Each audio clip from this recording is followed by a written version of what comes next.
Hey guys what's up. तो क्या हाल चाल है आप सबके। आई होप कि जैसे भी हो बहुत सही हो।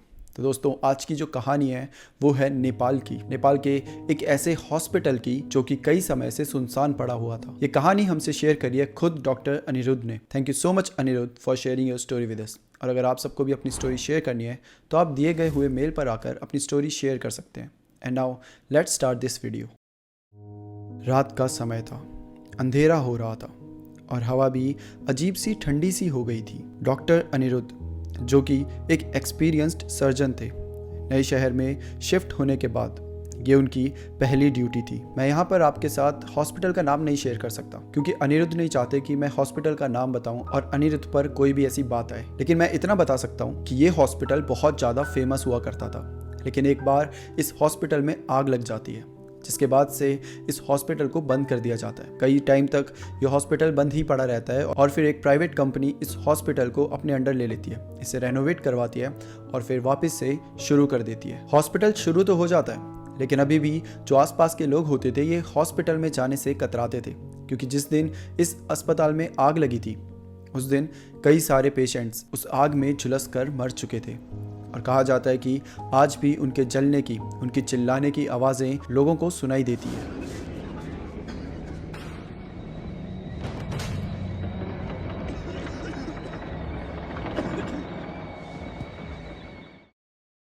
और इसी वजह से इस अस्पताल को लेकर लोगों की एक अलग ही धारणा बन चुकी थी। अब डॉक्टर अनिरुद्ध जो कि नए नए इस शहर में आए थे, सिर्फ इस हॉस्पिटल की वजह से उनको यहाँ पर जॉब मिली थी और उनका यही काम था कि यहाँ पर आकर हॉस्पिटल को शुरू से अच्छे से ऑपरेट करा जाए।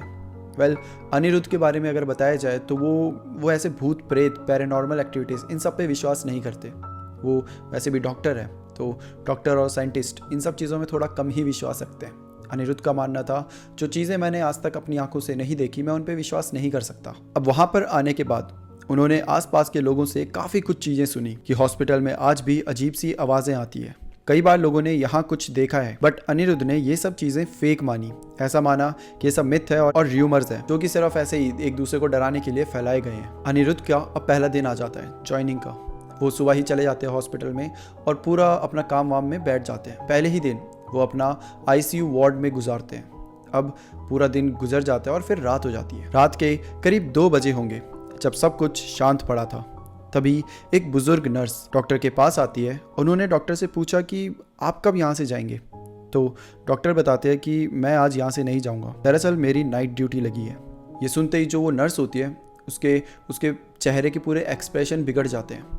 वो डरते हुए बोलते हैं कि अगर आपको यहाँ रुकना है वो भी पूरी रात, तो मैं आपको सजेस्ट करूँगी कि आप यहाँ मत रुकिए, आप बाहर वाले ऑफिस में जाकर रुक जाइए। उसकी आंखों में एक अजीब सा खौफ था। खैर जो डॉक्टर होते हैं वो नर्स की पूरी बातों को इग्नोर कर देते हैं। इससे पहले डॉक्टर कुछ बोल पाते नर्स वापस से बोल देती है कि रात को यहाँ पर रुकना सेफ नहीं है, यहाँ पर बहुत सारी ऐसी चीज़ें हैं जिस पे विश्वास करना बहुत मुश्किल है। डॉक्टर उसकी बातों को हंसकर डाल देते हैं और बोलते हैं कि मुझे इन सब चीज़ों पे वैसे भी बिलीव नहीं है, आप टेंशन मत लीजिए, सब कुछ नॉर्मल ही है। नर्स भी एक लंबी सांस लेकर वहाँ से चली जाती है। थोड़ी देर बाद अनिरुद्ध अपने कैबिन में केस फाइल्स देख रहे थे। तभी एक पतली सी आवाज़ आई जैसे कोई डोर के पीछे से उसका नाम बुला रहा हो। उन्होंने पहले तो इग्नोर किया लेकिन जब आवाज़ और तेज़ होने लगी तो उन्होंने दरवाज़ा खोल दिया। सामने कोई भी नहीं था।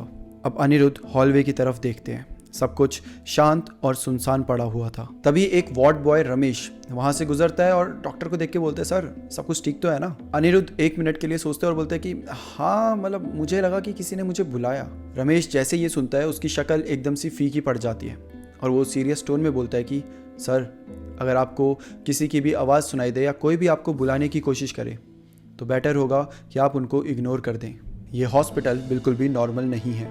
ये बोलकर वो वहाँ से चला जाता है। Hey guys, so there is one big news जो कि मैं आप सबके साथ शेयर करना चाहता हूँ। एक शो ऑर्गेनाइज कराया जा रहा है which is Akshay Vashisht present dare to stay. एक ऐसा शो जहाँ पर आप जैसे सब्सक्राइबर्स, हम जैसे क्रिएटर्स के साथ जाएंगे। उस शो में हम सब ये प्रूव करने की कोशिश करेंगे कि real kind of paranormal activities आखिर कैसी होती है। मतलब कि उस शो में हमारे साथ कुछ साइकिक मीडियम्स भी जाएंगे जो कि ये प्रूव कराएंगे कि भूत सच में होते हैं। लोकेशन काफ़ी क्रीपी होगी लेकिन आप सबका ध्यान रखा जाएगा जिसके लिए आप सबसे थोड़ी नॉमिनल फीस है जो कि ली जाएगी। जिसमें आप सबकी मेडिकल का ध्यान रखा जाएगा और आपके रहने, खाने पीने, उन सब का एक्सपेंस उठाया जाएगा। सो जिसको भी इंटरेस्ट है वो इसके लिए इनरोल कर सकता है। ऑडिशंस दिल्ली में रखे जाएंगे और इसकी इंक्वायरी के लिए नीचे दिए गए हुए व्हाट्सएप नंबर पर आप टेक्स्ट करके अपने सवाल पूछ सकते हो। वेल, पोस्टर को देखकर आप सबको आइडिया लग ही गया होगा कि यहाँ पर आपको एक लोकेशन में ले जाएंगे, वहां पर टास्क कराएंगे, एलिमिनेशंस होंगे और काफी ज्यादा फन होगा। तो इस चांस को हाथ से ना जाने दे और इस बहुत अच्छे शो का पार्ट बने। पूरे हॉस्पिटल में सिर्फ डॉक्टर अनिरुद्ध थे जो कि ऑफिस के अंदर थे। बाकी सारे वार्ड बॉय और जितने भी नर्स थी वो बाहर ही थी। जहाँ पर वो जो ओल्ड नर्स थी उन्होंने भी कहा था ना कि आप बाहर वाले ऑफिस में जाकर बैठ जाओ, सब वहीं पर थे, अंदर कोई भी नहीं था। उस रात डॉक्टर अनिरुद्ध आईसीयू वार्ड का राउंड लेने गए। जब उन्होंने एक पेशेंट के बेड साइड मॉनिटर की तरफ देखा तो उनका दिल बहुत तेज़ी से धड़कने लगा, क्योंकि मॉनिटर पर फ्लैट लाइन आ रही थी, एकदम सीधी लाइन। ये तब आती है जब पेशेंट की जान चली जाती है, उसकी सांसें नहीं चल रही होती, उसकी हार्ट बीट रुक जाती है। डॉक्टर को लगता है कि शायद पेशेंट की मौत हो चुकी है। वो जब पेशेंट को चेक करते हैं तो देखते हैं कि पेशेंट तो एकदम नॉर्मल था, वो सांस भी ले रहा था, वो एकदम नॉर्मल था, लेकिन मशीन में एकदम स्ट्रेट लाइन चल रही थी। डॉक्टर को बड़ा अजीब लगता है। उन्हें लगता है कि शायद मशीन ख़राब हो गई होगी और वो उस मशीन को ऐसे रिप्लेस कर देते हैं दूसरी मशीन के साथ। वो अभी ये सब कर ही रहे थे कि तभी उन्हें जो लॉबी होती है वहाँ से एक आवाज़ आती है जो कि होती है स्ट्रेचर के चलने की।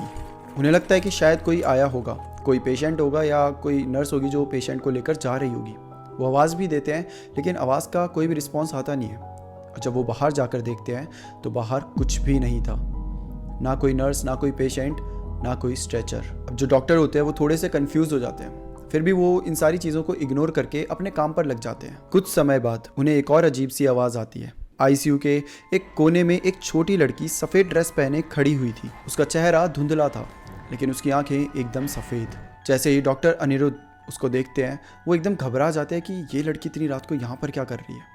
वो उस लड़की के पास जाते हैं और जैसे ही जाते हैं वो लड़की एकदम से गायब हो जाती है। डॉक्टर के तो मानो पैरों तले ज़मीन खिसक गई हो। उन्हें समझ ही नहीं आ रहा कि उन्होंने अभी क्या देखा। वो समझ ही नहीं पा रहे थे कि ये कोई सपना है या सच में हकीकत। कि तभी पीछे से एक आवाज़ आती है, डॉक्टर, क्या आपने भी उस लड़की को देखा?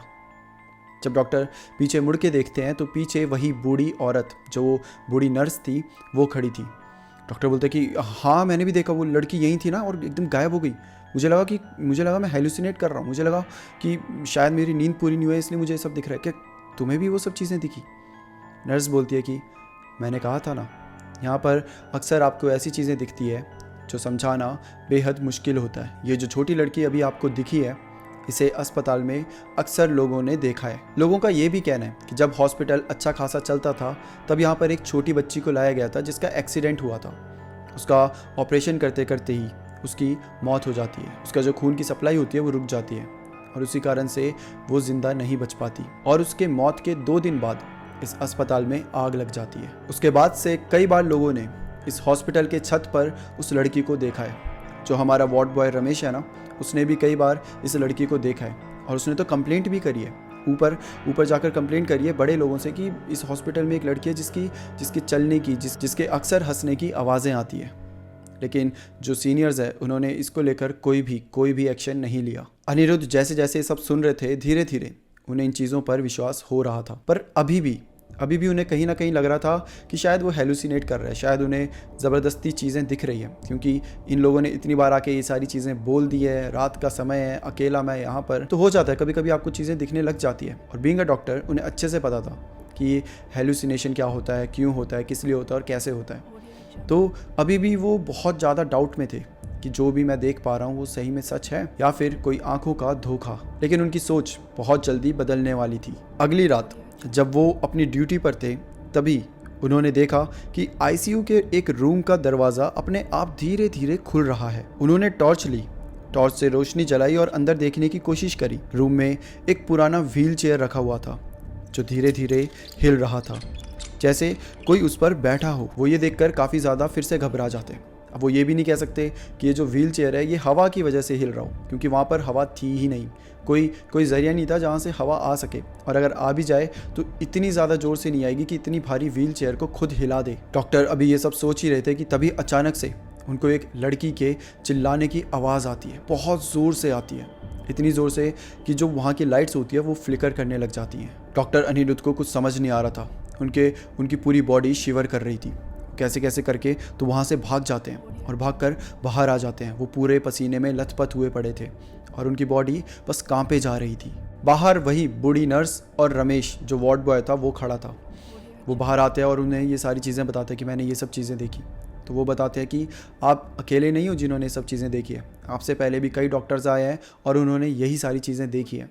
जिसके बाद से या तो उन्होंने ये हॉस्पिटल छोड़ दिया या तो रात में आने से मना कर दिया। उस दिन के बाद डॉक्टर अनिरुद्ध ने डिसाइड कर लिया कि वो इस हॉस्पिटल के बारे में और रिसर्च करेंगे, क्योंकि उनका मन मान नहीं रहा था कि ये सब सिर्फ एक आग लगने की वजह से हो सकता है। उन्होंने कुछ पुराने रिकॉर्ड्स निकाले और पता चला कि हॉस्पिटल के बेसमेंट में एक सीक्रेट ऑपरेशन होता था, एक सीक्रेट रूम था जिसे एक समय पर इलीगल ऑपरेशंस के लिए यूज करा जाता था।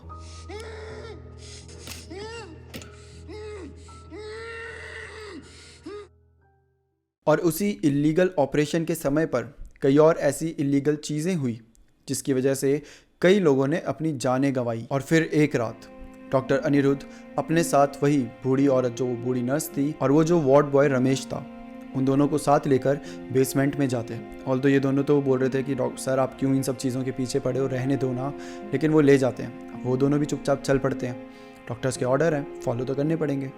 अब ये तीनों नीचे जाते हैं बेसमेंट में और इन्हें वो रूम मिलता है। रूम जब वो खोलते हैं तो उसमें से बहुत गंदी बदबू आ रही थी और वो रूम कई सालों से ऐसा वीरान पड़ा हुआ था। ऐसा लग रहा था जैसे कि मानो जंगल में आ गए हो, इतने सारे मकड़ी के जाले, ऐसे चूहे और क्या नहीं। वो रूम खोलकर अंदर जाते हैं। जब अंदर जाते हैं तो वहाँ पर अभी भी कई सारी मशीन्स और स्ट्रेचर्स पड़े हुए थे। ऐसे देखते देखते अनिरुद्ध एक स्ट्रेचर के पास पहुँचे जिसके बगल में कुछ कपड़े गिरे हुए थे। वो कपड़े एक छोटी बच्ची के थे। उन कपड़ों पर ब्लड के निशान थे और साथ ही साथ उस स्ट्रेचर पर भी वही उसी खून के निशान लगे हुए थे। वो तीनों अब इन्हीं चीज़ों पर फोकस कर रहे थे। वो कपड़े उठाकर देख रहे हैं, मशीन को देख रहे हैं कि तभी उन्हें एक कोने से किसी के चलने की आवाज़ आती है। वो तीनों जब उस साइड देखते हैं, टॉर्च मारते हैं, तो उन्हें वापस से वही लड़की अपने सामने दिखती है। वही लड़की जो अनिरुद्ध को उस रात में दिखी थी। रमेश तो वो देखकर चिल्लाने लग जाता है और वहाँ से भागने की कोशिश करता है। वो जैसे ही भाग रहा होता है तभी रूम का जो गेट होता है वो अपने आप बंद हो जाता है और जितने भी वहाँ पर सामान थे वो सब धीरे धीरे गिरने लग जाते हैं। रमेश ये सब देखकर बहुत ज़्यादा डर जाता है और वो वहीं पर बेहोश हो जाता है। वहीं डॉक्टर अनिरुद्ध की भी बहुत बुरी हालत हो चुकी थी। उन्हें समझ ही नहीं आ रहा था कि आखिर करें तो आखिर क्या करें। उनकी लाइफ में ये पहली बार ऐसी सिचुएशन आई थी जिसका सॉल्यूशन उनके पास नहीं था। तभी वहाँ पर जो छोटी बच्ची होती है वो धीरे धीरे कर रोने लग जाती है और धीरे धीरे वो बहुत ज़ोर से रोने लग जाती है और एकदम से वहाँ से गायब हो जाती है। जैसे वो गायब होती है ये दोनों उठते हैं, रमेश को उठाते हैं और फिर तीनों वहाँ से भाग जाते हैं। जैसे तैसे करके वो तीनों हॉस्पिटल के बाहर आते हैं, जिस पर रमेश बहुत सुनाता है कि सर मैंने बोला था ना वहाँ नहीं जाना, आप क्यों मेरे को लेकर गए, ये वो करके रमेश वहाँ से चला जाता है। नर्स भी चले जाती है और डॉक्टर अनिरुद्ध भी अपने घर की तरफ निकल पड़ते हैं। अगले दिन से रमेश और नर्स ने रिज़ाइन कर दिया था। शायद वो ये सब हैंडल कर नहीं पाए जो उन्होंने देखा। और वहीं पे डॉक्टर अनिरुद्ध, उन्हें आज तक वो जो लड़की थी उसके चिल्लाने की आवाज़ें आती हैं। वो कहीं काम कर रहे हैं, वो सो रहे हैं या कहीं पे भी अकेले हैं तो उन्हें वो आवाज़ें आती है, उन्हें वो आवाज़ें हॉन्ट करती है। और कहीं ना कहीं डॉक्टर ये भी जानना चाहते थे कि आखिर उस लड़की के साथ हुआ क्या, वो कौन है जो उस हॉस्पिटल में इस तरीके से घूम रही है, आखिर उसकी कहानी क्या है। इसी को जानने के लिए वो हॉस्पिटल की जो पुरानी रिकॉर्ड्स होते हैं उन्हें चेक करने लग जाते हैं। और उन्हें चेक करते करते उनके सामने आती है एक लड़की जिसका नाम होता है मिश्री, जो कि एक 12 साल की लड़की थी। बताया जाता है कि मिश्री इस हॉस्पिटल में आई थी, उसका नॉर्मली एक्सीडेंट हुआ था, कोई ऐसे बहुत जानलेवा एक्सीडेंट नहीं था, नॉर्मल था। लेकिन इस हॉस्पिटल में आने के बाद करीबन 1-1.5 हफ्ते तक उसका इलाज चलता है और उसके बाद उसे मृत घोषित कर दिया जाता है। इसके बाद जो मिश्री के घर वाले होते हैं उन्होंने भी इस हॉस्पिटल के खिलाफ कंप्लेंट फाइल दर्ज करवाई थी, ये बोलते हुए कि यहाँ कुछ तो अजीब हो रहा है, हमें हमारी बेटी से मिलने तक नहीं दिया गया, हमें ये तक नहीं बताया गया कि उसकी हालत कैसी है। पहले 1 हफ्ते तक ये बोला गया कि वो एकदम ठीक है, वो सही हो जाएगी, और फिर एक दिन अचानक से कॉल करके बोलते हैं कि आपकी बेटी अब नहीं रही। घर वालों ने कंप्लेंट तो फाइल करी थी बट पुलिस ने इसके खिलाफ कोई भी एक्शन नहीं लिया। यही थी जो मिश्री की कहानी थी। डॉक्टर को इससे ज़्यादा कुछ पता चलता नहीं है, बट यहाँ पर वो अब खुद का दिमाग लगाते हैं। उन्हें एक तरफ ये चीज़ पता थी कि इस हॉस्पिटल में इलीगली चीज़ें होती थी और दूसरी तरफ मिश्री की कहानी, वो खुद ही डॉट से डॉट कनेक्ट करते हैं और उन्हें ये लगता है कि हो ना हो मिश्री के साथ भी इलीगल ऑपरेशन करे गए थे जिसकी बदौलत मिश्री की हालत और ख़राब हो गई हो और उसकी मौत हो गई हो।